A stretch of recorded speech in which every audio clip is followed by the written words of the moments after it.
There are few concepts that everyone better understand when this question is always asked as to why are we not producing any thought leaders in this part of the world. The real quick answer is, and as brief as I can make it, I'll give it to you, that we're all serotonin-based creatures. And there's a way this chemical works. And I'm not just talking about human beings. You can see that in all animals, which are all behaving the same way, choosing how they're going to construct a certain hierarchy of competence, no matter what their purpose is, even if it's chimpanzees or other animals. Same thing happens with the human beings. We've been doing this ever since, because that's the one common thing between all human beings and other animals, and that's creating a hierarchy of competence. No matter what the purpose is, that purpose actually is reverse engineered into what kind of competence that an individual has, or a community has in general, mostly an individual, as to how well he can achieve that purpose for the herd. And that's how serotonin actually sets itself inside the community or the group. Now we know that we are a global community, and that the global harmony actually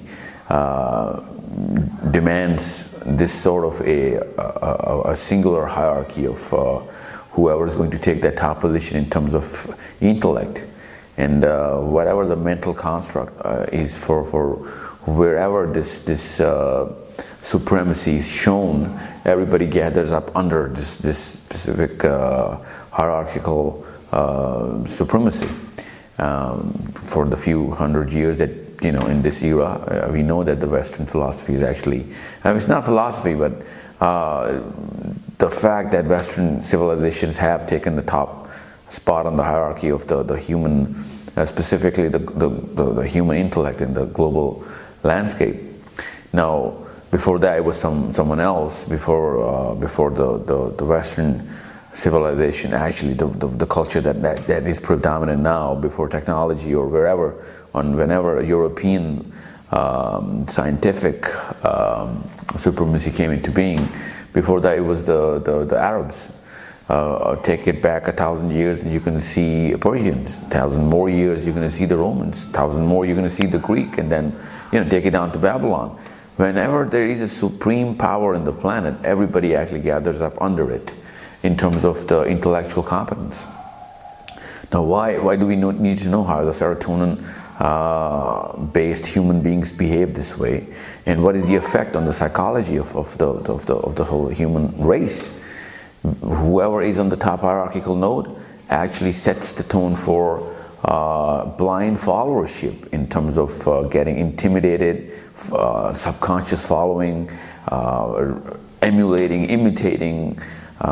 There's this concept of memes where the human colony actually starts to emulate the literal behavior of the whoever's on the top spot of the hierarchy of the mental construct, and specifically in this case the intellectual competence.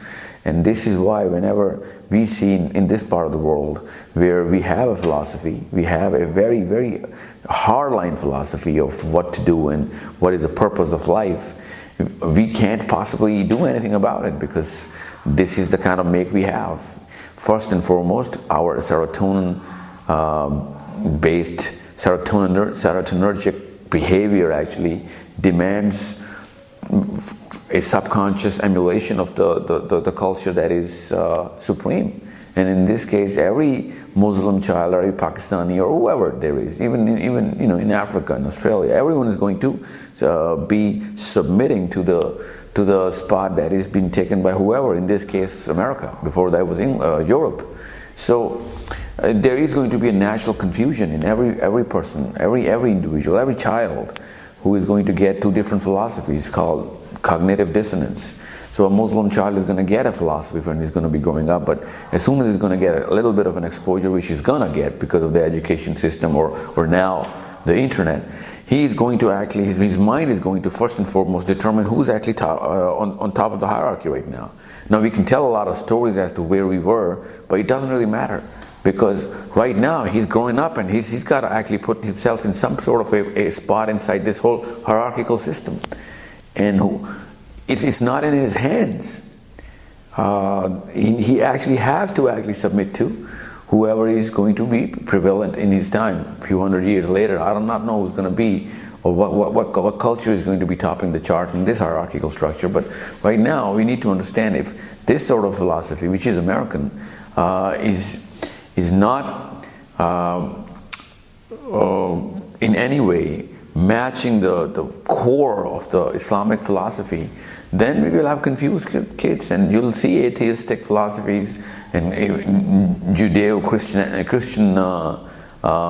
principles, and even in behaviors, even mistakes being replicated in even Muslim scholars. And the effect is actually very clear, as you can see. We see a lot of apologetic people who are well versed in the Islamic philosophy, but they somehow are trying to actually prove to the West that we are like you guys, and they're trying to find similarities, even though it is the very core of any philosophy not to find similarities in any other philosophy which is contradicting at any level, specifically at the core, in this case, which is at the core. Now, this is how the whole human construct actually works. And unless we know the chemistry of the human being, we cannot possibly do anything about it. And this is the very reason we need to actually isolate two different philosophies, specifically in the first 12 to 15 years of a child. Now, one might say that, this is crazy behavior, we cannot isolate our children, but we have to, otherwise you will never ever see a true leadership model, let alone an application of that model coming in the next few hundred years, and even more, because we don't even see that there is a rebellion of any sort, other than the emotional flurries that a lot of people have, because there is two different philosophies. You cannot possibly just whitewash a philosophy like Islam. So the problem is very real, and there is a solution right there in the way we actually any human being gets to construct his mental structure, and the way he's going to put platforms of rights and wrongs and successes and failures and so on and so forth, because everything is just secondary after this. And this is what my take is on how to actually treat this disease of confusion and retardation of millions and billions of people right now on the globe.